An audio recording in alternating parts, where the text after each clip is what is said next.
Mikami Satoru is a 37-year-old average Joe living a decent and uneventful life in present-day Tokyo, and his biggest achievement is that he still has not lost his virginity. He obviously feels a little jealous when his office junior introduces him to his charming fiancée, and they want to take him out for lunch to celebrate their engagement. But just then, a crazed attacker runs towards them with a sharp knife, and Satoru pushes his junior out of harm's way only to end up getting stabbed at a vital point. The blood loss is severe and makes him feel hot. He says that he does not want it, and suddenly a voice inside his head replies that it understood the instructions and that he has been given heat resistance now. He does not have any idea about what is going on, and as he thinks about all the things he does not want, he gets resistance against them. The voice tells him that he is now resistant to stabbing and other physical damage, pain, and even cold. The newly acquired cold resistance combines with heat resistance and becomes thermal fluctuation resistance.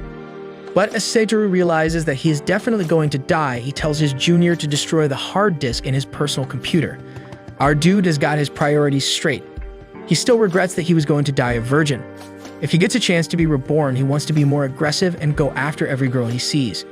The voice in his head hears him and gives him the unique skill Predator, just not the kind of predator you would see on the news. It seems losing too much blood has made Satoru delirious, and he says that if someone was a virgin at his age, he should be compared to a sage, and he had the potential to be a great sage.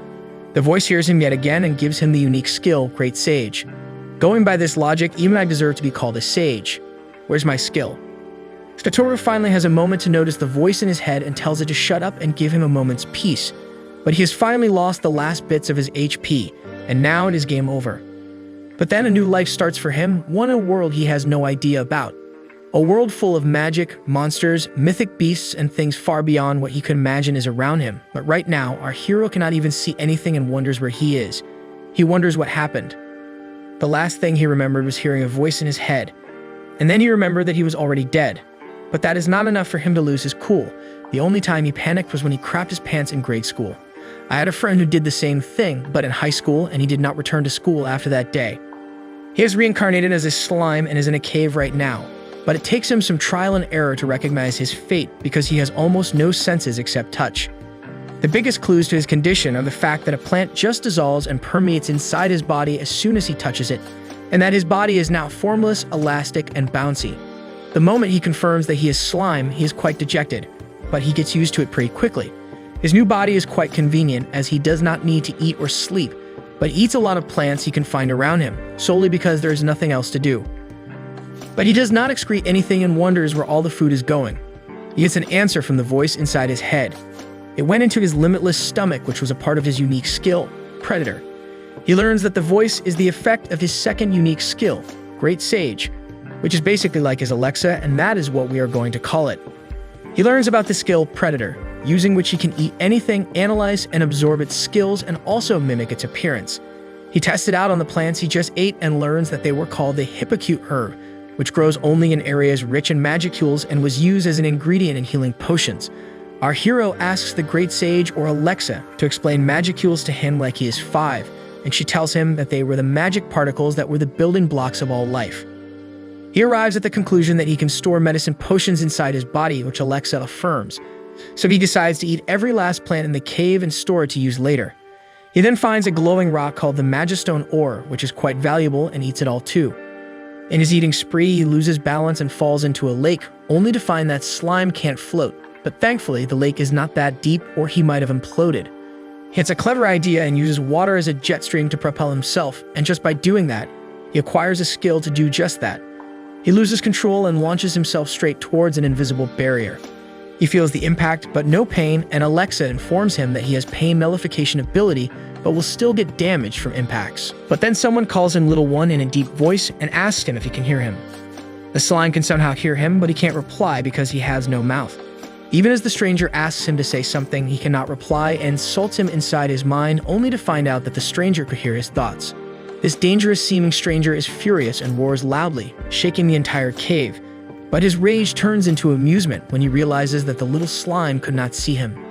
The stranger tells our hero that he will give him his sight, but there are 2 conditions for that. First, he should not fear him when he sees him, and second, he will come to talk with him frequently. He only needs that because he has been sealed here for 300 years and has gotten incredibly bored alone. Well, the slime accepts his deal and the stranger tells him about magic sense.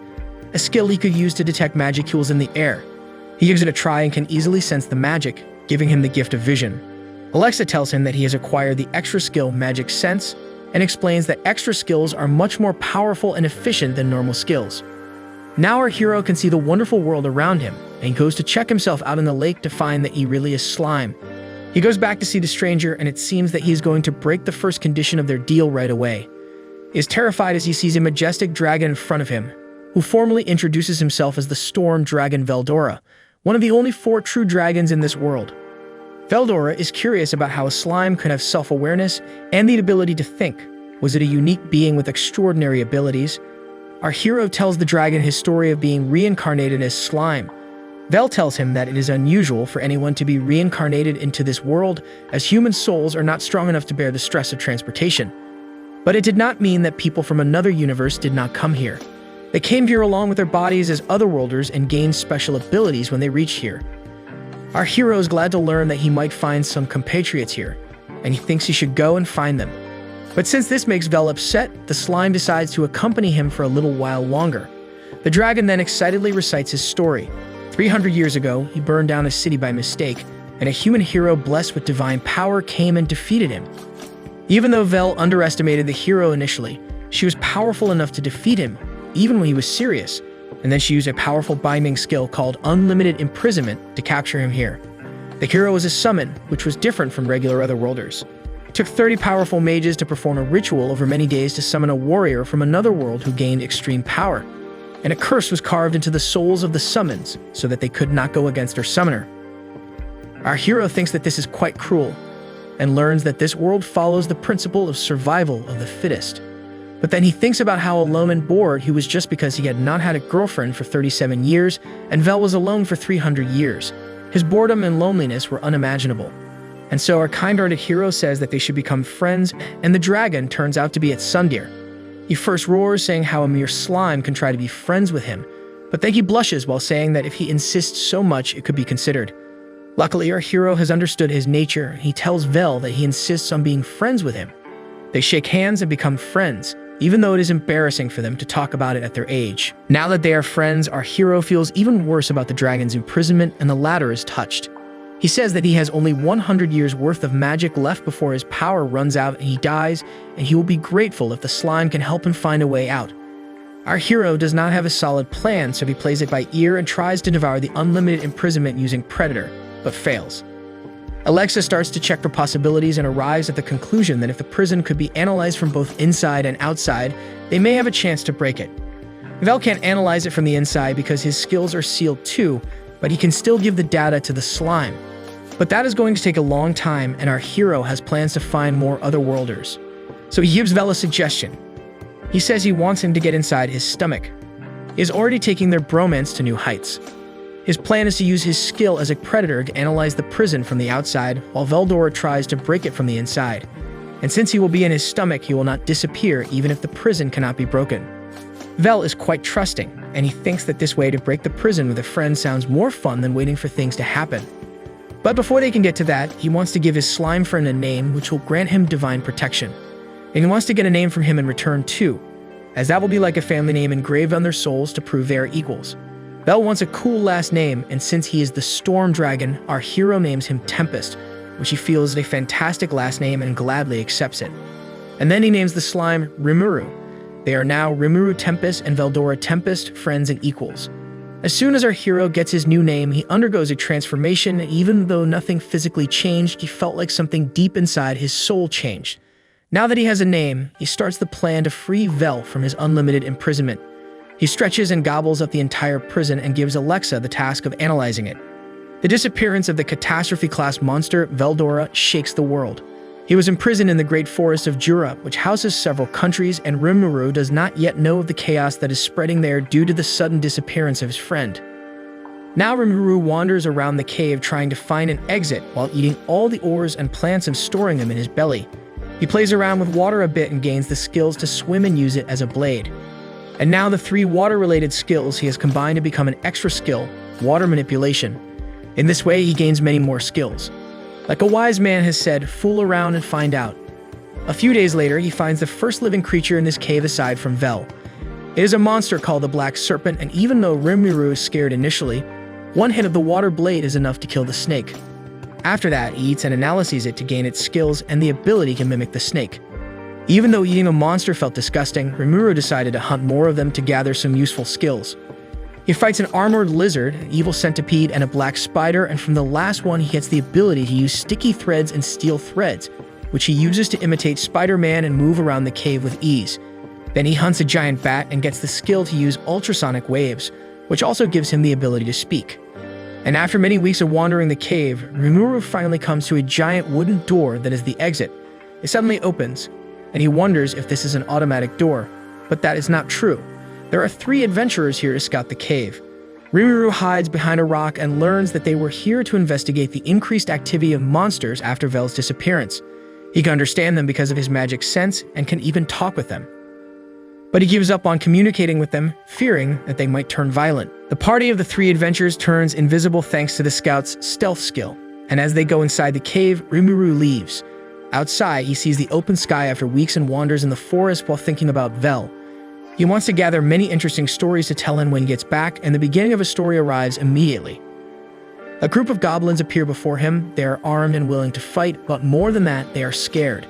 They call Rimuru the Strong One, and when he realizes that, he greets them, not realizing that his voice is too loud until all the goblins are on their knees.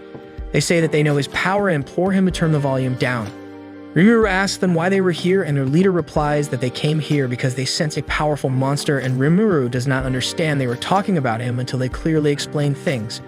But now that they have witnessed his strength, they ask him for a favor. They lead him to a shoddy hut in the goblin village, and the frail and weak elder of the village and his son greet Rimuru. They treated Vel as their god since he kept the monsters and other dangers away, but he suddenly disappeared a month ago, and now monsters have begun to attack them. They had no way to fight back, and that is what they want Rimuru to help them with. They are certain that he is not just a mere slime. It was not possible for anyone to believe it after seeing his aura. It is the first time Rimuru has heard about his aura, so he looks at himself using his magic sense. A really intimidating aura is emanating from him, which is intense enough to make him sweat. Now he understands why the goblins were so afraid, but he acts as if he knew it all along and was waiting for them to find him. He sucks his aura in and tells the village chief that he has potential, but that is just lip service. The chief tells him about the direwolves who attacked their village and about the group of brave goblins who fought against them. They were led by a named Goblin, who was the chief's eldest son and gave his life to deliver important information about the wolves. Rimuru learns that there are only 60 goblins capable of fighting, while the wolves are around 100. He feels pity for the goblins, but he cannot promise to help them so easily since he has to be careful about his position too. He asks the village chief what his compensation would be for saving the village. The goblins are poor and have nothing to give, so the chief bows down, saying that they can only offer their unwavering loyalty to Rimuru. He is moved and can't say no to people who have such high hopes for him. He tells the goblins that they do not need to panic. He will fight alongside them and protect them in place of his friend Veldora. The goblins are really grateful, and they bow their heads, swearing their loyalty to him. Rimuru assembles all the goblins who can fight, but there are not many promising candidates there. He tries to boost their morale and rally them, and it is quite effective and makes him look cool. Then he goes to the shed where all the injured fighters are being treated. As soon as he reaches the shed, Rimuru says it's goblin time. He gobbles up the injured goblins, throws the healing potions from the herbs he ate at them, and spits them out completely healed. In this way, he heals all the injured goblins. And once again, the goblins are mesmerized by his abilities. With more allies to fight alongside, Rimuru decides to create a fence and fortify the village's defense. At night, the wolves rush to destroy the village and find goblins on watch and a makeshift fence. In front of them is Rimuru, and he tells them to retreat if they want to live another day, but the leader of the wolves underestimates him, thinking that he is just a normal slime. He orders his pack to attack the village, but they injure themselves as they run into the steel threads Rimuru had tied around the fence. The goblins shoot arrows at the injured wolves, finishing them off for good. The wolf boss notices this and rushes to end Rimuru before anyone else, but he gets caught in the sticky thread. And then with his water blade skill, Rimuru ends his life story. He gives the rest of the wolves the option to yield or die, hoping that they will choose the first option and run away with their tails between their legs. He devours the body of their leader, acquires skills specific to wolves, and then transforms into a wolf himself. He uses the skill Menace and howls loudly, giving the wolves a chance to run away, but instead of doing that, they bow down before Rimuru and yield to him. The war is won, but now the dire wolves have also become Rimuru's underlings, quickly forgetting their differences with the goblins. The numbers of the wolves match those of the goblins, and Rimuru decides to pair them up. He wants to take up the administrative jobs too, but has trouble addressing the goblins since they do not have names. Even though the chief says that they could communicate with each other even without names, Rimuru tells them that he will name them all just for his convenience. The goblins are shocked and super excited, like they have just won the lottery. They line up before Rimuru, with the chief leading the way. Rimuru learns that the name of the chief's son who died in the battle was Rigor, so he passes on that name to the second son of the chief. He also names the chief Rigard, and both the father and son are extremely grateful for this. For the rest of the goblins, he uses a simple template. He puts whatever sound comes to mind after the word gob and gives them names like Gobta, Gobchi, and so on. The goblins are very happy, and Rimuru feels guilty that he is not putting enough effort into their names. But then, the chief Rigard asks him if naming all the goblins at once was fine for Rimuru. But ignorance is bliss, and our hero thinks that there is no problem with it. The goblins are done, and it is the turn of the wolves. The first one in line is the boss's son, and Rimuru can tell from their wagging tails that none of the wolves seem to be holding a grudge against him. He names the boss's son Ranga, and then suddenly starts melting as he loses control of his body and his vision blurs. There is a steep price to pay for naming monsters. It consumed a lot of magic. This was what Rigard was about to tell him when he told him off while being blissfully ignorant. And without knowing it, Rimuru hit his limit, leading to the activation of sleep mode to recover his power. He is fully revived 3 days later, and a cute and well-endowed goblin girl greets him. Rimuru has no idea who the girl is. If there was anyone this cute in the village earlier, he would have remembered her. The girl leaves to call Rigard, and Rimuru is in for a big shock as he sees him transformed into a tall, macho goblin. He asks him what happened here, and Rigard explains that normally monsters do not have a name, and naming a monster increases its rank and causes it to evolve. As soon as he says it, Ranga storms into the room, and now he's a unicorn dog who can brew up a storm just by wagging his tail. Rimuru goes outside to find that the goblins have evolved into a new species. The male goblins have turned into hobgoblins and the females into goblinas. And even though Rimuru was named just Ranga, all the wolves have evolved because they were connected and could share the name. They are no longer dire wolves, but have become Tempest wolves. Now Rimuru takes charge of the village and sets 3 rules everyone has to follow. Rule number 1, no attacking humans. Rule number 2, no fighting amongst themselves. And rule number 3, no belittling other races. The first rule was especially important because humans live in huge groups, and harming them could invite fierce retaliation that not even the powerful slime could handle. After that, Rimuru delegated the responsibilities of the village and declared Rigard the Goblin Lord, who was moved to tears on hearing this. Other goblins and wolves also get the duties of guards, gatherers, and hunters. But they have serious problems with shelter and clothing. A team of goblins makes a house that crumbles moments after it is completed, and Rimuru thinks that even bird nests are sturdier than this. Also, the clothes of the goblins are too revealing, but they have no craftsmen who can make them here. However, there was a race with which they had traded before, and they were quite skilled at making a variety of items. These were the dwarves of Dworgen, who were known for their legendary craftsmanship and metallurgy skills. Rimuru is super excited and decides to contact them, and for that, he leaves for the city of dwarves along with a few goblins and wolves. A goblin named Gobta, who has been to Dworgen before, is acting as Rimuru's guide, while Rigor and 2 other goblins are his guards. At night, he asks Gobta about the Dwarven Kingdom, and he tells him that it is a technologically advanced modified cave system where dwarves, humans, elves, and other races live together. It seems that Rimuru has a type, and as soon as he hears about elves, he cannot focus on anything else Gobta is saying. Dwarven was a city with free trade, and even monsters could enter it. The king had absolutely banned fighting inside the gates, and a strong military force could ensure that law and order were maintained. The journey takes only 3 days on Wolfback, and as they reach the gate of Dworgen, Rimuru is only thinking about the beautiful elves instead of dwarf artisans. Well, men will be men. He decides to go to the city with only Gobta as his companion and joins the long crew. 2 human thugs come looking for trouble, and they plan to bully what they think is a team of a weak goblin and a slime. Rimuru tells them that he was a kind person or slime, and he was willing to let them go away peacefully. But the thugs are grossly underestimating him and calling him a weak, pitiful monster. That leaves Rimuru with no choice but to use his mimic skill and turn into a Tempest Star wolf like Ranga but larger. The thugs and their companions attack him, but the tough skin of the wolf is impervious to their pathetic attacks. Now it is Rimuru's turn, and he roars using the skill Menace. But he overdoses it, and Alexa gives him a report about how many people ran away and how many soiled their pants, just like my friend I have not seen since that fateful day in high school. But that was still a crime, and the guards threw them in jail. Gobta is in deep slumber as the head guard tells Rimuru that since this was their first offense and they did not start the fight, it will be free soon.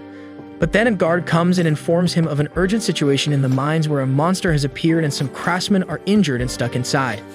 On top of that, they lack healing potions to treat them. But Rimuru comes to their rescue and gives them the healing potion he extracted from the plants in the cave. The head guard is good friends with the injured dwarves and has no choice but to trust the slime's words and his secretions. He runs to aid his friends with the healing potion, and Rimuru plays with his steel threads to pass time, eventually hanging the sleeping Gobta upside down. The guard comes back at night and has saved all 3 dwarves that were injured. They thank him, and soon the head guard lets Rimuru go. As a payment, the head guard hears him out and decides to introduce him to a skilled blacksmith who can help him. He takes him through the magic steampunk city, filled with amazing works of art, and leads him to the master weaponsmith Kaijin, who is also the guard's elder brother. And coincidentally, Rimuru finds the 3 dwarf brothers he saved yesterday. They are Garm, Garm2, and Egi, who work under Kaijin. They tell the story of how the slime's medicine saved them, and their boss is also very grateful to Rimuru. He hears his request to give him some artisans for his village, but unfortunately, he has an impossible order to fulfill and can't spare any manpower. There is a possibility of war, and a minister has ordered him to deliver 20 magic longswords by the end of the week. Kaijin wanted to refuse, but the minister named Vesta taunted his pride, and he could not let that slide. And this reminds Rimuru of his own boss and his previous life. Apart from not having enough time, the master blacksmith lacks enough raw material, the magistone ore. And if he can't deliver the swords, he might lose his license. Rimuru realizes that the magistone ore was the same thing he gobbled up in the cave. He laughs and spits it out, telling Kaijin to use that, and it was not just ore, but refined magisteel. The dwarf asks for the price of this precious resource, and all Rimuru wants is for him to send some skilled artisans to their village and teach them important things. If that is all, the dwarves can get to work as they still have 19 more swords to make. But then Rimuru gets an idea. He asks to check the longsword Kaijin has already made. It's a wonderful glowing blade that can reflect a user's magic affinity, and Rimuru says he wants to borrow it for a bit. He gobbles it up and asks Alexa to analyze this sword and mass-produce copies using the minerals in his stomach. And just like that, he makes 20 Xerox copies of the sword, which is pretty much how students do their assignments in college. Since Kaijin's problem is solved, he throws a party, especially for Rimuru, who did all the work. He is hesitant, but only until the dwarves tell him that they are going to a bar where all the servers are pretty elves. There is no way Rimuru can refuse this chance, and he hops on the plan. At the bar, he is mesmerized by the beautiful elves, who also find him cute and fight amongst themselves to hug him. Rimuru got that slime riz, and he gets to relax against some soft and bouncy pillows, and this is the closest he's ever been to a girl. He cannot control his happiness and thinks that this is paradise. He wants this moment to last forever. The party carries on, and one elf lady tells Rimuru that she is quite skilled at fortune reading, and another suggests that they should find the one he is destined to be with. Rimuru wonders if his soulmate is going to be human or slime, and the crystal ball shows him a Japanese-looking woman with a bunch of kids, and it looks like our hero is going to become a stepfather to all of them. But then a party pooper who goes by the name of Vesa comes into the bar. He was the same minister who gave Kaijin the impossible order, and he is here to taunt him about it. It's a total Karen, and it seems that he gave that order just because he was not on good terms with the blacksmith. On top of that, he wants to talk to the manager about why they are allowing a lowly slime into their fine establishment. Rimuru is annoyed, but he doesn't want to mess up with a person in power. But Kaijin has his back, and he also has some personal issues with the male Karen. He punches him hard and knocks him out, but now Rimuru is worried about the outcome. Kaijin already has an idea. He thinks he is about to be exiled and decides to become one of the artisans that Rimuru will take back to his village. He is arrested by his own brother, and both of them seem way too casual about something that is going to create big headlines tomorrow. They are put in jail, and Gobta is still sleeping. I wonder how many hours till he breaks the world record. Kaijin and his accomplices will go on trial, but he just laughs it off, saying that they will get free with a fine. Kaijin tells his story that he and the male Karen go way back. He once used to serve as a knight commander under the king, and Karen was his deputy. He was jealous of him. And when one of his ambitious projects failed, he put all responsibility on Kaijin and even gave fake testimonials to make him quit his job. Even after this, the blacksmith has no hard feelings and thinks that he is not an evil person. But keeping the past aside, he signs a verbal contract with Rimuru, and his underlings also decide to follow him. The day the trial comes, and they are presented before the hero king of dwarves, Gazel Dwargo, who was respected for being a brave and noble warrior. Kaijin and his friends are assigned a public attorney, but he is already bought out by Karen and sabotages their case without shame. Rimuru thinks that they better call Saul. The judge decides their punishment is forced labor in the mines, and Rimuru thinks that is really unfair.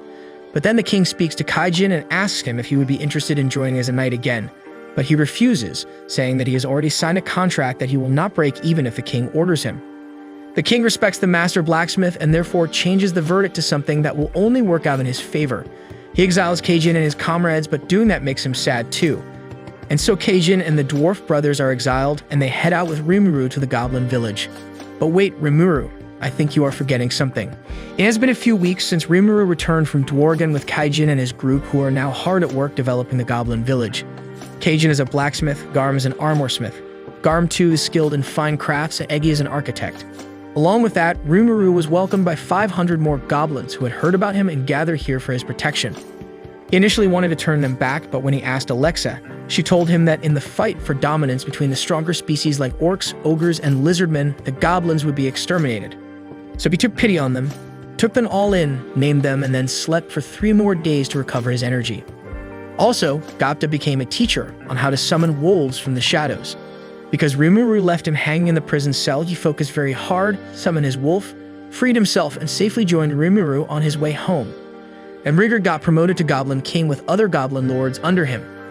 And that somehow made him even more muscular and macho.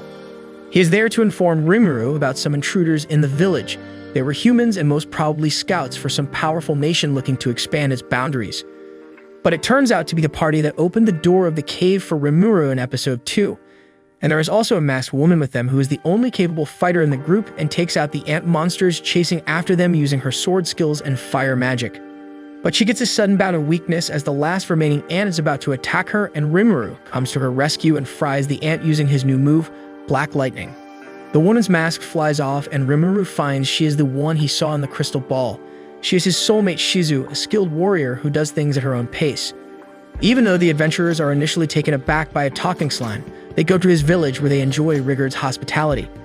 But as he introduces the slime as the master of the goblins, shocking the adventurers, Rimuru takes this chance to crack a joke that only Shizu gets because it is a reference from the real world.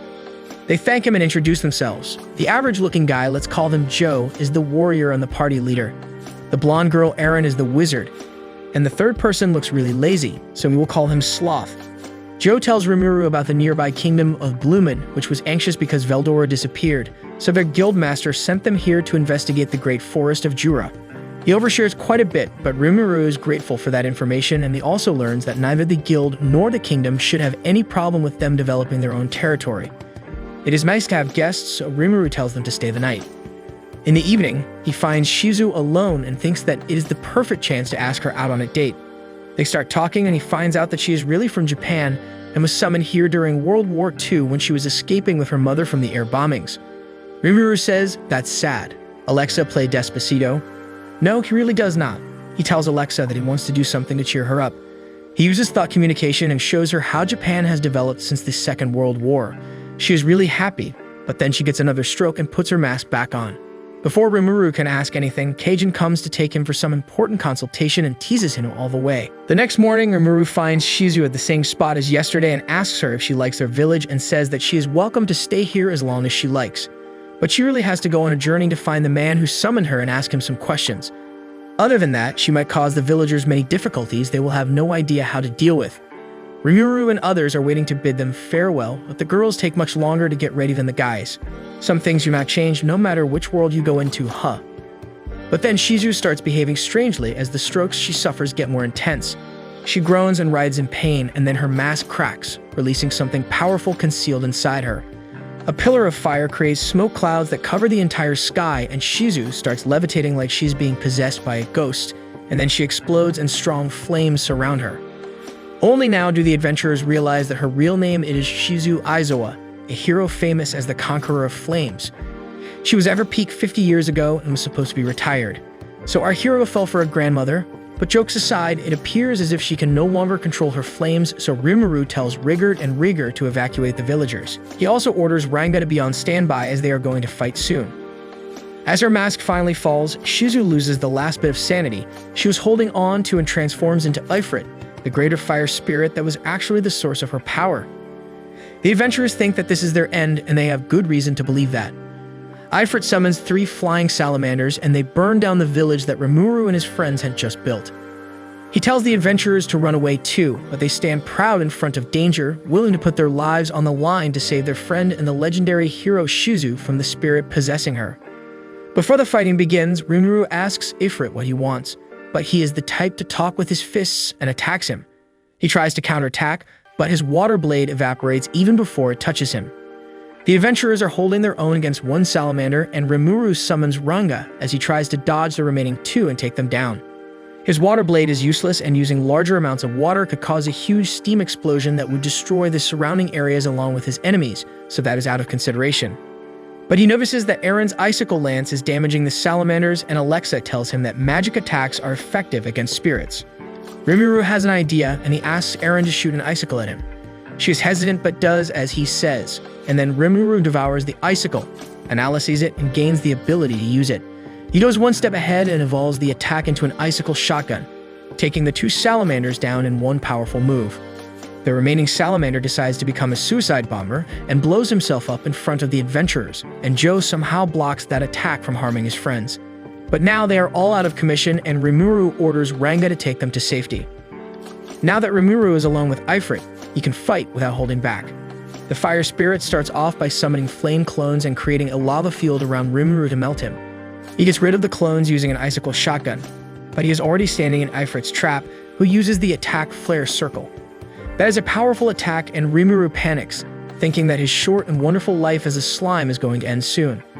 But he is not getting any damage, and he asks Alexa what's happening. She tells him that he has temperature fluctuation resistance, so all fire attacks are automatically nullified. Well, the tables have turned now, and Rimuru traps Ifrit using his steel threads that are magically fireproof. He taunts the fire spirit, saying that he underestimated him and that all his attacks are useless against him. He decides to end the battle for good using his unique skill, Predator, and swallows him whole, effectively separating him from Shizu. And inside Rimuru's belly, Ifrit is terrified to meet Vel, who wants to be his next opponent. Shizu has become too weak after what happened earlier, and now Rimuru is by her side as she is resting. She thanks him for saving her and for stopping her from harming people she loved, and so she wants to tell him her story so that people can remember how she lived.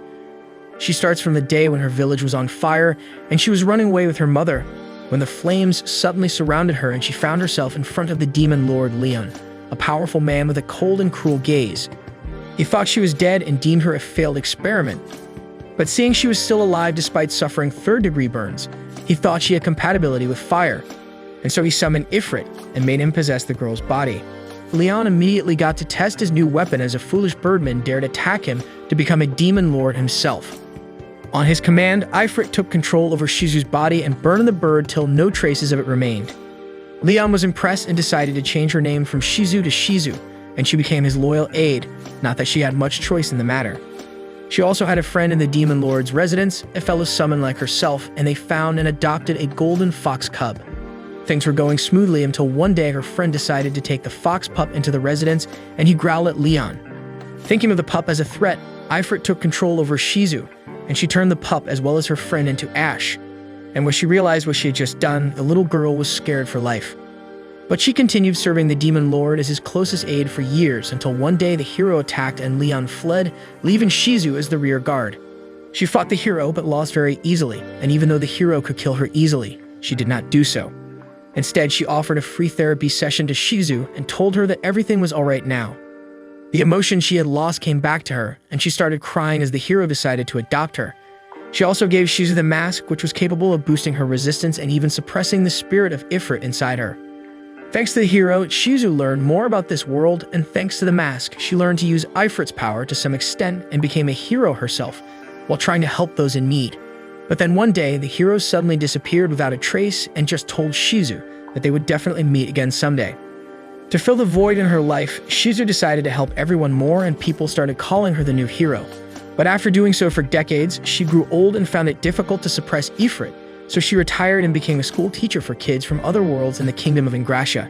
She enjoyed her time teaching the children and lived a peaceful life, and some of her students graduated and went off on their own. with one of them even becoming a grandmaster, the one who oversees every guild in the country. Seeing that her students were already established and because controlling Ifrit was getting even more difficult, Shizu left her job and started her last journey to find the man who summoned her and ask him some questions, and that journey led her here with some fun adventurers. She asks Rimuru his real name and tells him her real name in exchange. And then she asks him for a favor. She wants him to eat her just like he ate her curse. She dislikes this world, but she cannot hate it enough to curse it. And since she does not want to become a part of this world after her death, she wants Rimuru to consume her and let her rest inside his stomach. He accepts her request and decides to take up the journey she was leaving uncompleted. Shizu tells him that she probably wanted Leon Cromwell, one of the most powerful demon lords, to acknowledge that she was human. And she wanted to know if there was a way to send the kids summoned here back to their worlds. She is losing strength too quickly, and Rimuru swears on both his names that he will ask these questions to Leon, and as she thanks him, Shizu dies and her body turns old and frail. Rimuru uses his unique skill as a predator on his soulmate and devours her, hoping she dreams happy dreams forever inside his stomach. And in fact, Shizu dreams of reuniting with her mother and living happily back in her own world and time. I'm not crying. The onion-cutting ninjas are in my room again. The adventurer party and Rigard come to check up on Shizu, but they are stunned to find someone else there. Rigard and Ranga can easily identify that it was Rimuru, but the adventurers have a hard time believing that the crying blue-haired person who looked exactly like Shizu is the friendly slime. Well, Rimuru tells them the entire story of how Shizu died and asked him to eat her, so he mimicked her form. They are sad, but as Rimuru tells them that Shizu thought of them as too reckless and danger-prone, they start quarreling with each other, and the air of sadness dissipates. The party decides to leave to report what they found in the forest, and they promise to say great things about this place and the slime who ruled over it. But before going, they want Rimuru to turn into his human form again so that they can thank Shizu through him. Also, Rimuru notices that their gear is too shoddy, so he decides to give them a farewell gift. The adventurers are overjoyed to receive armor that is way more expensive than what they can afford, and they are even happier when they find that the artisans behind them were the world-famous three dwarf brothers and the legendary blacksmith Kajin. With that, they depart for their guild, and Rimuru pays his final respects to his soulmate. He has promised her that he will find Leon and make him answer those questions, and he is a man of his words. But before doing anything, he needs to find out more about this world and the hierarchy of power here, all while developing his village and growing stronger. After the damage done during the battle with the fire spirit Ifrit, who was housed in Shizu's body, is cleared, the goblins once again start developing their village. Kajin and the three dwarf brothers take the help of goblins to create houses, clothes, and other important things they need, and Rigard and the goblin lords under him work out a plan to govern the village properly. And Rimuru is just enjoying his privileges, as his underlings work well even without his instructions. But there's something he must do, and he makes sure that there is no one around to watch him. Inside his home, he spits out the mask Shizu was wearing after fixing it and promises to keep it safe. And after that, with a naughty laugh, he prepares to transform into his human body using the mimic skill. He transforms into the blue-haired version of Shizu and checks out his control over the body and if his senses are working properly. Although he is grateful to have a human body, he thinks that being slime feels more comfortable now. Then he has a question and asks Alexa if he can use the cloning skill after consuming Ifrit. Alexa replies that he can use all of the fire spirit's skills, and Rimuru immediately summons a clone of himself to find that he looks exactly like Shizu and nothing like himself.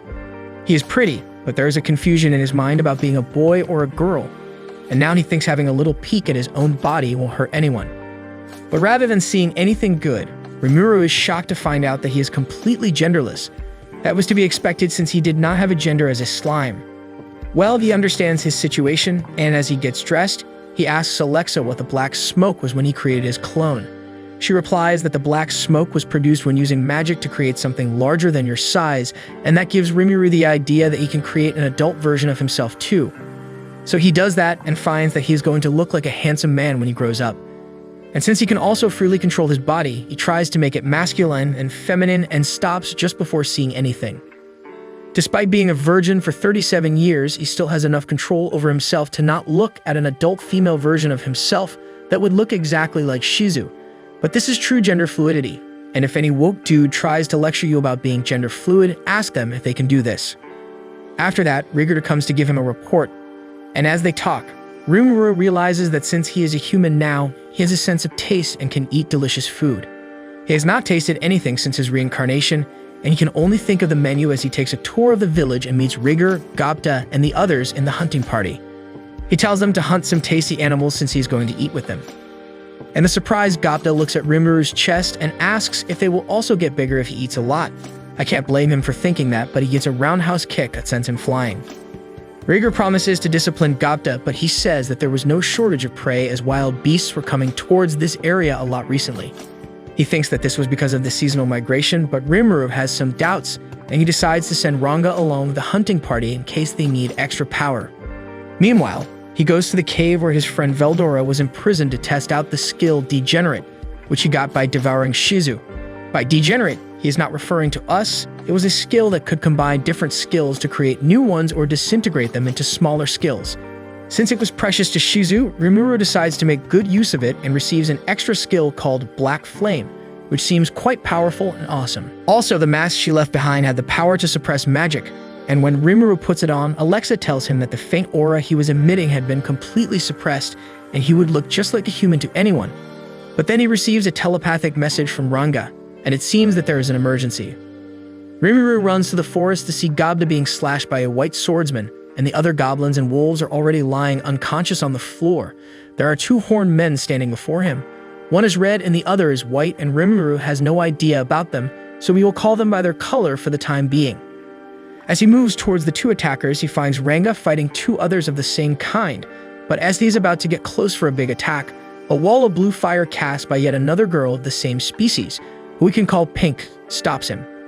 Rigger is fighting a woman too, and Rimuru calls him back after he has been united with Ranga. They apologize because they could not take care of the group, but their opponents were strong and one of them could even use magic. The six horned people have assembled, and Rigger says that they were ogres, one of the more powerful species that lived in the forest. They do not look like the ogres Rimuru had seen in movies and games. They look more sophisticated and even had Japanese swords with them. He tries to top with them, believing that there is no need to fight. The ogres were stronger than the goblins, yet neither Gapta nor Rigger were fatally wounded, and the rest of the group was just put to sleep with magic. But as he is thinking about rationally sorting this out, the ogres start cursing him, calling him a demon and asking him to reveal his true self. Their prince and leader, Red, is especially aggressive and says that no normal human could enslave so many monsters, and his real identity was already given away by his mask. Rimuru wants to explain things, but Red has no plan to listen to him as he is already convinced that he was involved in the recent attack on their village. Now that he has no chance but to fight, Rimuru tells Ranga to take on Pink, a magic user, without killing her, and he will take down the others. Ranga is concerned about going 1 against 5, but Rimuru is confident that he will clutch it. Red is underestimating him, and he thinks that he was just a fool who was too confident. He attacks him with all his might, but his sword does not hit Rimuru, who has already moved to face the big guy with the hammer. As the big guy is about to attack him, he uses paralysis breath to send him to sleep. And then the unnamed woman attacks him from behind, and he dodges that attack, only to look back and be distracted by her huge assets. But even then, he uses seal threads to tie her down before the assassin-type guy attacks him. He shatters his sword with his skill Body Armor, and then sends him flying with one punch. Now only Red and White are remaining, and the old swordsman names every skill Rimuru just used along with the creature he obtained it from and warns Red that he may have more skills. Rimuru thinks that the old dude is a serious problem, but he just wants to talk to them now that they have seen his power, and he says that they should stop fighting. But Red is even more certain now that Rimuru was a friend of the orcs that defeated his people, and he is certain that he was one of the demons involved in that conspiracy. Rimuru tries to clear the confusion with Red, but then suddenly, the old man launches a sneak attack and slashes him, and he is quick enough to lose only an arm instead of his head. The old man got under his magic sense and broke his defenses to cut his arm, but he is still not satisfied with that result. Now Red thinks that they have a clear chance of winning, and he says some nice words that sum up to pride comes before a fall. But Rimuru just picks up his severed hand, absorbs it from one side, and then instantly regenerates what he had lost, asking the ogres if they still think they can win. Red uses his special attack Ogre Flame on him, but Rimuru is fire resistant and walks out of it. He commends the ogres, saying that he underestimated them and will now show a trailer of his strength.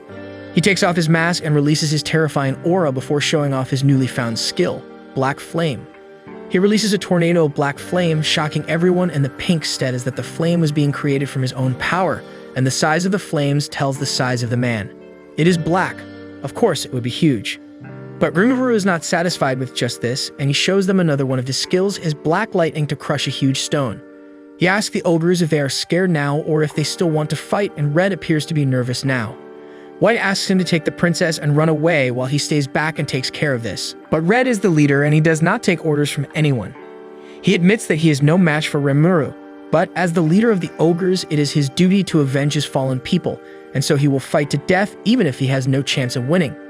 Rimuru's plan of intimidating them has backfired, but before Red can do anything stupid, his sister Pink stands in front of him, saying that they might be making a mistake. She explains that this must not be the same demon who was responsible for the fate of their village. He was powerful enough to destroy them all on his own, and he would not need to rely on the orcs to do the dirty work. Red listens to his sister and finally asks Rimuru who he is, and he reveals that he is just a slime. He transforms into his true form, gets on Ranga's back, and then shows the ogres that his mask is not the same as their attackers. The ogres have finally understood their mistake, and Red kneels before Rimuru to apologize.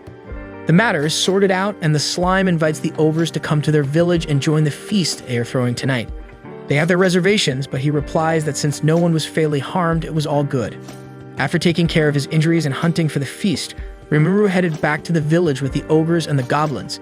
He asks Red what his name is, and he replies that no one in their group has a name, making Rimuru realize that he easily forgets how monsters don't have names in this world. The party starts at night, and the first dish is presented to Rimuru as the goblins eagerly wait for his reaction.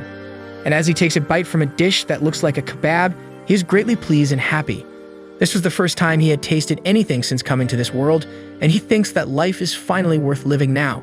Everyone is enjoying themselves, and Rigger, and Cajun are sitting with the two main ogres listening to their sad story. They were attacked by orcs, and by the logic of this world, it was impossible. Orcs were a pig-like species who were much weaker than ogres, and it was unthinkable for them to wage war on anyone stronger than them. But they attacked and set the ogre village on fire at night. They had an entire army that was wearing full plate armor and carrying weapons. There was a powerful masked demon with the orcs, and that is why the ogres fought Rimuru, mistaking him for the demon.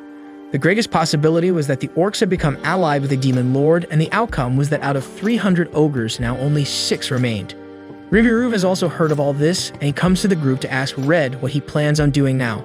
Red can only think of revenge right now and wants to develop his group's strength to find the orcs and the demon, but he has no clue where to begin his search.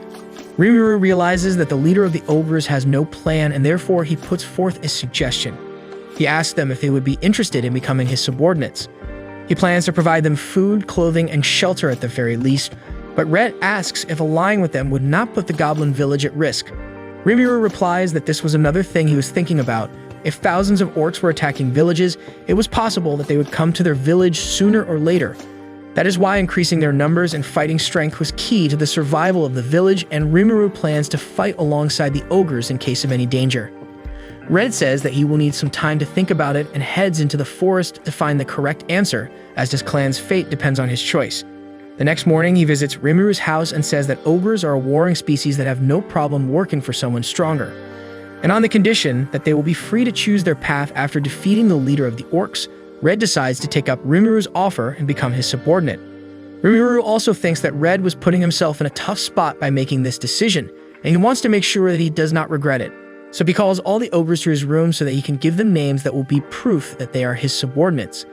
The ogres are shocked that he was going to name them all, and even as the ogre princess explains that there was a risk involved in naming stronger monsters, Rimuru does not heed her warning. He smugly thinks that he already knows about the depletion of magic, but since there were only 6 of them this time, there would be no problem. I am pretty sure that he's going to suffer again, just from the amount of confidence he has. Red gratefully agrees to get named by the Great Slime, and the group has no objection. Rimuru starts the naming process, and the next thing he hears is the voice of 2 girls quarreling about taking care of him. He opens his eyes and finds that 2 small slimes are resting on his slime body.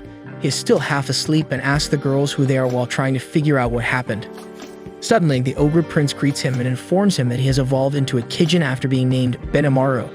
Now Rimuru remembers that he fell unconscious just as he named the ogres, asks Alexa about Kijins, and finds out that they were a rare subspecies born among the ogres. That is good news, and Rimuru finds that Ben, who was formerly Red, looks smaller but more powerful now. The ogre princess Pink is now named Shuna, and he finds that she has grown even cuter.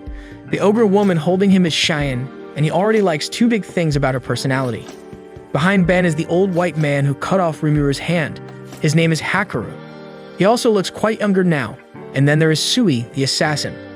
Alexa tells Rimuru that naming a superior monster consumed an even larger amount of magic, and that is why he collapsed after naming just 6 ogres. The 6th ogre, Kuro, had already become Kaijin's apprentice, and when he comes in to greet Rimuru, our hero is relieved to see that he is the only normal-looking guy among all the attractive faces. And that is the thing that resonates with Rimuru, who once used to look quite average too. Rimuru is watching as Haku trains the young goblins in swordsmanship, but he is a tough coach who beats the living daylights out of his students, and this was all thanks to Gapta, who excitedly said that he wanted to learn how to use a sword. He is also discussing with Ben about the Orc Lord, a unique monster born among the orcs once every few centuries. This might be a bit of an exaggeration, but it was said that an Orc Lord could command the fear of his allies, making him the most effective leader. And since the orcs that attacked his village did not care about the deaths of their allies, Ben is convinced that an Orc Lord was leading them. Rimuru asks if there could be any other reason for them being attacked, and Ben replies that a few months ago, a shady demon appeared in their village and offered to name him. But it looked like a scam, so he refused the demon, telling him to double it and give it to the next person. The masked demon left the village after cursing him, and Ben thinks that the demon may be settling a grudge against him, but he could not have taken the name from any unreliable master. Rimuru is flattered and asks the name of the demon, but Ben does not even remember it, and Sue comes out of the shadows to say that it was Gelmud. After giving it some thought, Rimuru remembers that Gelmud was the demon that gave Rigger's brother his name. He wonders if this Gelmud guy just roams around the world trying to give names to monsters, and he feels that it is some weird hobby. Sue is here with some important news about spotting lizardmen, another of the stronger species living in the marshy areas of the forest. He had seen them go to the nearby goblin village for negotiations, and he feels that they may come here too. After a few days of joining under him, the ogres have become well ingrained in the system of the village. Shumen is telling the dwarf brothers the process of making silk from hell moths when Shin walks in carrying Rimuru inside their workshop. She had declared herself his secretary, and since she looked the part, Rimuru let her keep the job. But it might have created a rift between the two Kaijin beauties, both of whom want to spend a lot of time with Rimuru. They practically stretch him like a ball of pizza dough as Garm and his brothers watch 2 women fight over a man who is not even from the same species as them. But he somehow manages to satisfy both of them at once. That's what she said. Cheyenne takes Rimuru to the dining hall where Ben and friends are already sitting. And as they hear that Cheyenne has prepared dinner for him, some past traumas become fresh in their minds, and Sue just runs away, saying that he has to scout the nearby areas. Rimuru takes his human form, and seeing Ben sweat, he wonders if Cheyenne is not good at cooking despite looking capable. And as she brings out her dish, which looks like it came from a sewer, he realizes that he was right. Wait a minute, guys. I feel like throwing up after seeing that. Shen insists Rimuru start eating immediately, and Ben does not even look towards him, while Haku has completely erased his presence so that he's not even seen. And as he takes a spoonful, thinking that at least he will not die from this, he imagines the horrible excuse for cooking smiling at him. He's sweating and asks Alexa for help, and she tells him to close his eyes and thrust the spoon to his right if he does not want to die. Rimuru does what he is told and thrusts the spoon to his right, only to find that he put it in Gapta's mouth, who coincidentally happened to be near him. The dish is as horrible as it looks, and Gapta chokes, squirms in pain, turns purple, and faints as his mouth foams. Rest in peace, little goblin. And now, Rimuru tells Cheyenne that the next time she makes food, she must get Ben to taste it and approve it. And he hopes that the ogre leader does a good job so that they suffer no more casualties like Gapta. I would like to see Gordon Ramsay taste her cooking and give his honest views. That he goes to check up on Kaijin and his Kaijin apprentice, but they are too busy talking about their job that he gets no time to get into their conversation. But then, Rigger comes and rescues Rimuru as he tells him about an envoy of the lizardmen who had come to see him, and the evolved ogres join him on the way. As Rimuru reaches the lizardmen outside their village, they begin their military routine and announce the entry of their leader, a young, proud, flashy, and rather gullible lizardman named Gabiru. He gives out what he thinks is an impressive intro, and says that the goblins will now have the honor to work under him, a named lizardman and the future chief of his tribe. Rimuru is annoyed, and Cheyenne is even more annoyed than him and squeezes him hard. He tells her to stop, but if I were in his position, I would enjoy it until the moment I passed out. Rigurd says that this request was too sudden, but Gabe acts arrogant as he tells them about the threat of the orc army invading the forest. He says that he would protect the weaklings from them. Then he sees the macho Rigurd, 2 awesome-looking ogres, and the voluptuous beauty, which has the greatest impact on him. Gabe talks with his soldiers, and they don't think that there is a goblin or weakling in the village. Rimuru thinks that allying with the lizardman would be beneficial to both of them, but looking at the vain envoy, he is starting to have doubts. Having friends like him is even worse than having powerful enemies. Now Gabe changes his strategy and says that he has heard of the goblins who tamed the dire wolves, and he would make them officers in his army. Cheyenne is really irritated now, and Ben smiles as he seeks Rimuru's permission to kill the silly reptiles. Rimuru somehow stops him from getting violent and tells the lizardman that he was the one who made the wolves into their allies. Gabe laughs, saying that it was a funny joke, and Rimuru summons Ranga to show the arrogant lizard the truth. Ranga appears in his real size and uses his skill of menace to terrify the lizards, and Ben asks if he was always that big. That's what she said. Rimuru replies that the real size is more useful in cases like this when intimidating idiots. But it seems like Gabe has some guts after all. He does not even flinch on seeing Ranga and quite politely praises his beautiful eyes and soft fur. He tells the wolf that it was a magnificent beast, but it was a pity that he was fooled by slime and made into a slave. And he says that he will defeat the clever and evil slime and free the wolf to make him an ally. His men start cheering him on, and he enjoys his 15 seconds of fame as Ranga grows furious that some random lizard insulted his master. He is about to eat some lizard meat when Gapta suddenly comes frolicking over to their place. I thought he was dead, and so did Rimuru and others. And Gapta just casually tells them that of course he was alive. Alexa analyzes him and tells Rimuru that to neutralize the effect of Cheyenne's cooking, the goblin gained the poison resistance skill, and the slime is impressed because even he does not have poison resistance. Gapta is flattered, but he has no time to boast as Ranga picks him up and puts him in front of Gabe, saying that if he could defeat him, he would consider his offer. Rimuru is impressed and thinks that the wolf did the right thing. If he fought himself, the poor lizard would die instantly. Gabe is overconfident and taunts Rimuru, who tells Gapta to give it his all. If he wins, he will get a custom-made weapon, and if he loses, he will have to eat Shan's cooking. Well, the punishment is more motivating than the reward, and Gapta goes Super Saiyan to avoid it.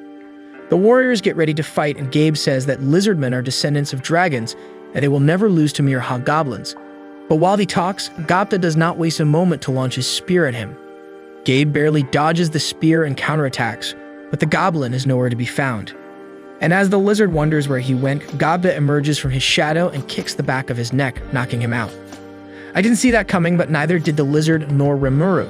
While others give him the treatment a champion deserves, Rimuru thinks that Gapta might be a genius of sorts. To tell the truth, he never hoped the goblin would win. He expected him to be thrashed, and then the ogres and Rigurd would beat the snot out of the lizards. But everyone else was confident that he would win, and Rimuru decides to pretend that he expected this too. The lizards have been stunned ever since Gapta defeated their leader, and Rimuru tells them that they would help them fight against the orcs, but they were not going to serve under anyone. And as the lizards run away, they say that they will be back. Back for what? For more humiliation? Now Rimuru also has to think of what their plan would be now, and it seems he has to do it sooner than expected. Stowe saw an army of 200,000 orcs moving along the nearby river, and he estimates that they were going to attack the lizardmen's territory soon. Rimuru is surprised by the large number and asks his underlings what the orcs' motive could be. Cajun says that orcs were a pretty dumb species, and it was possible that someone else was pulling the strings behind this invasion. Rimuru agrees, saying that there could be a demon lord behind this, and the prime suspect is the demon named Gelmud, who had beef with the ogres. He himself wants it to be a demon lord so that he can get closer to the man who made his dear Shizu suffer. Ben replies that even if there is no demon lord backing the orcs, they at least have an orc lord uniting and leading them. Only such a legendary monster could lead such a large army of orcs. But as they are in the middle of the discussion, Su receives a report from one of his clones saying that a dryad wanted to meet with him. Although Rimuru was initially not planning to meet with anyone, as soon as he heard about a dryad, he stopped using his brain to think. He had seen the dryads, who were like tree spirits in many games and comics, and he did not waste a single moment to invite her in. A flower sprouts in the middle of the table, and from that comes out a pretty dryad lady named Trani, a 1,000-year-old introverted forest spirit who has not met any humans for a long time. She is also quite polite and cordial and greets Rimuru and his underlings, apologizing for the sudden visit. She has come here with a request. She wants Rimuru to defeat the Orc Lord. She descends gracefully from the table, and Rimuru is a little hesitant to accept her request. But then Ben comes ahead and tells the Dryad that she was making quite a selfish request for a complete stranger. He asks her why she is here, telling her that there are other species that are much stronger than goblins. Trey says that she knows it and would have gone to the Ogre village if all of them were alive. But even then, she could not ignore the existence of Rimuru, who was probably the strongest being in the entire forest region right now. She says that if the settlement of Dryad is attacked by the Orc Lord, they will have no means to defend themselves on their own, which is why she has come to ask for a request from someone strong. Rimuru replies that they only had a theory about the Orc Lord being born, but the Dryads know everything that happens inside the forest, and thus Trey can confirm that there is an Orc Lord. Rimuru tells her that he will give his answer after properly considering everything and gathering more information, and Trey has no issues with that. She may really not be as introverted as I initially thought because she's really comfortable at the meeting table, and Rigard and Cajun are anxious sitting next to her. Rimuru continues the meeting and asks if anyone knows what the orcs could be after, and Shuna has an idea. She asks Sue to tell the table about what he found when he investigated their village, and he replies that he found no corpse there. Not a single ogre or even orc dead body was found, and that was how the orcs were keeping their gigantic army fed. Rimuru does not understand what they meant, and Trey says that it was the unique skill of the Orc Lord, Starved. The effect of the unique skill reached all the orcs under the Lord, and like locusts, they devoured anything they found. They could not spare even their own fallen comrades. And on top of that, they gained the strength and abilities of everything they consumed and grew more powerful the more they ate. Starve was similar to Rimuru's unique skill, Predator, but it came with a side effect. The orcs were always hungry and could never feel full, and they mindlessly moved ahead, devouring everything and destroying entire ecosystems. Rimuru realizes that the orcs were not hunting for dominance, but for power, and he declares that his village is not safe at this rate. They had hobgoblins, Cajuns, and Tempest wolves, all of whom were meals the power-hungry orcs could not resist, and Ben remarks that the strongest slime in the world would be more appetizing to the orcs than anything else. Trey has more to tell them. She says that there was a certain demon who worked under a demon lord and was helping the orcs, and it was someone Rimuru and his friends were interested in. He thinks that Trey was much more shrewd and tactful than she looked, and now she again requests that he defeat the Orc Lord on her behalf. Rimuru is not sure, and he asks Alexa what she thinks of the Dryad.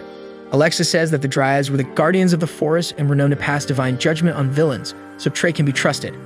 As he is thinking about fighting the 200,000 orcs, Cheyenne suddenly hugs him and says that of course he was going to fight, and no Orc Lord could match their master. Rimuru is a bit annoyed, but he was thinking of the same thing too. He declares that they will fight against the orcs, and all of his underlings are ready to join him. But after acting so cool, he feels nervous, thinking about what would happen if they lost. He suggests that they form an alliance with the Lizardmen, but their representative looked like an idiot they could not rely on. He wants to talk to someone more responsible, and Sue asks for his permission to talk with the chief of the Lizardmen on his behalf. Seeing the handsome man so confident, Rimuru has a moment of doubt about which gender he likes, but then he calms his emotions and orders Sue to carry on with his plan. The fight was going to take place in the marshlands, and it was vital to receive help from Lizardmen if they were fighting in their territory. And as Sue leaves, Rimuru hopes that the chief of Lizardmen is not an idiot. And luckily, the chief of the Lizardmen is a proud, wise, and charismatic leader who is Gabe's father. He is accompanied by his daughter, who is also the captain of the Royal Guards, when Sue intrudes on their property, but since he is too strong for them to handle and comes in peace, the chief respectfully allows him to state the message he was carrying. Sue tells the lizard chief about his master, Rimuru Tempest, and how he was going to kill the Orc Lord on the personal request of the Dryad, and for that, he wanted to form an alliance with the lizards. While the Wise King takes him seriously, one of the guards arrogantly insults Rimuru, and Sue is ready to behead him. But the chief apologizes and lets his soldier live. He knows that a person who could name an ogre and cause him to evolve was no ordinary being, and thus agrees to form an alliance after personally meeting Rimuru. Sue says that this was fine, and he tells the lizard chief that they will meet him here in 1 week, and asks him not to attack the orcs till then. The chief understands and places his faith in Rimuru without knowing him, but his plan is foiled when Gabe returns home after being encouraged by a demon named Laplace to take the position of leader from his old dad, who has lost his touch.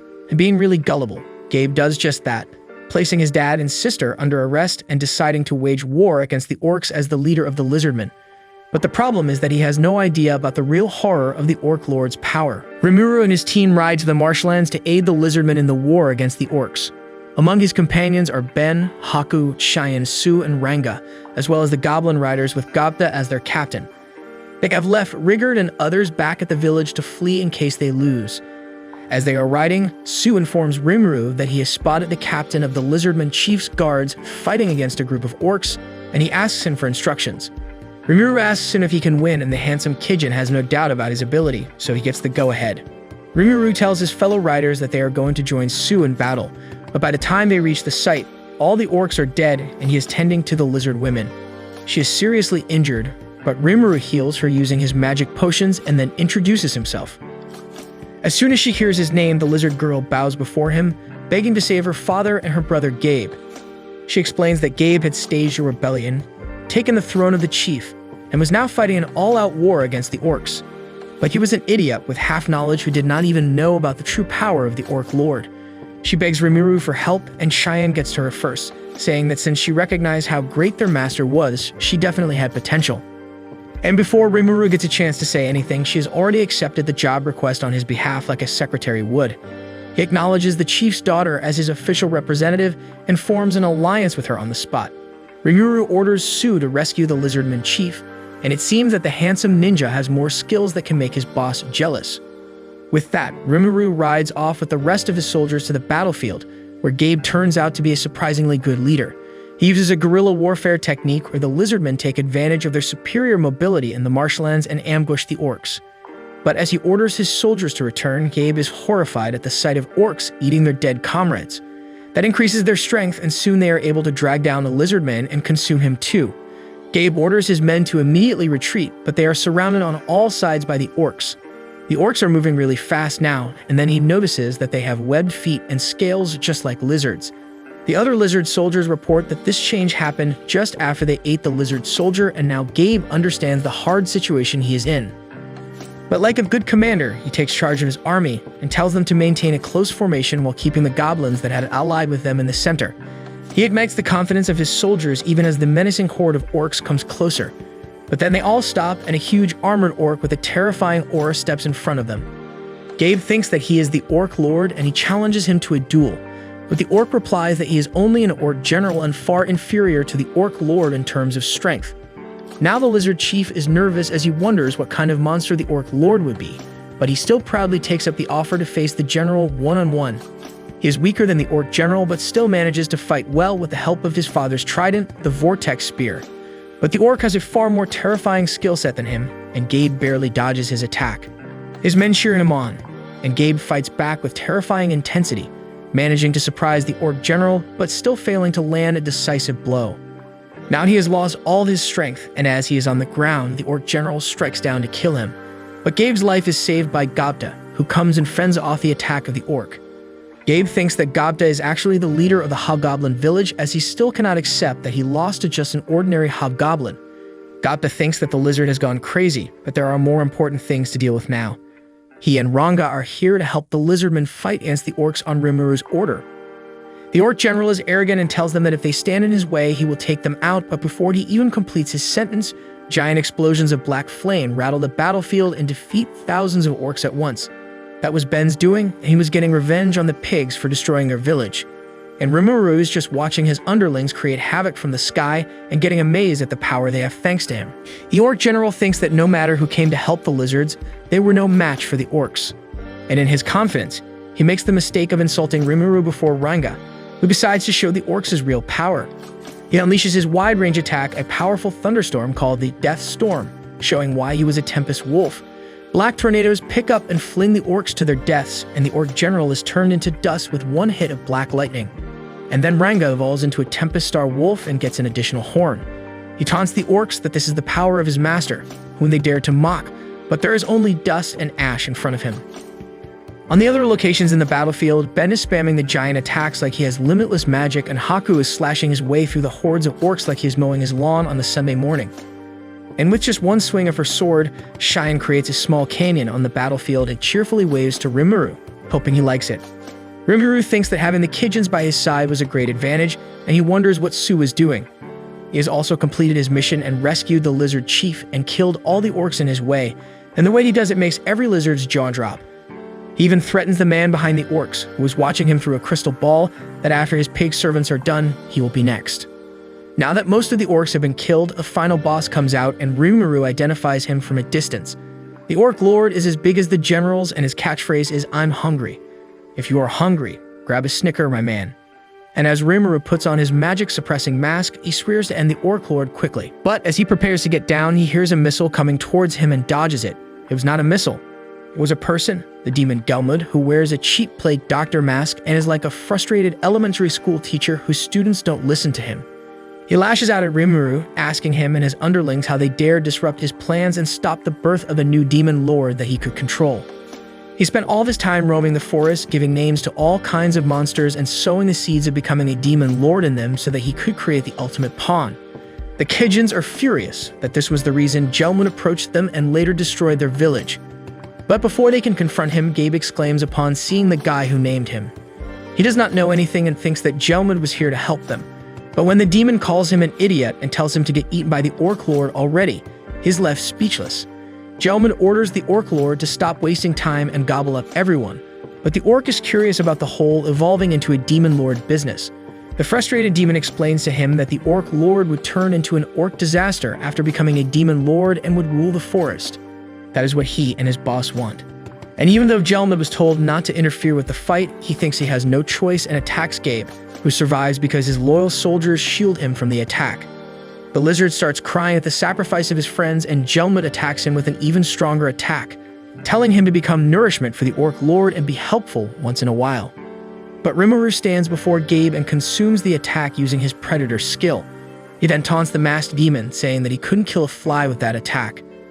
Gabe has finally realized that he is the great and benevolent slime ruler of the hobgoblins and receives healing potions to help his friends. Now, Rimuru decides to face Gelman and ties him with the steel threads.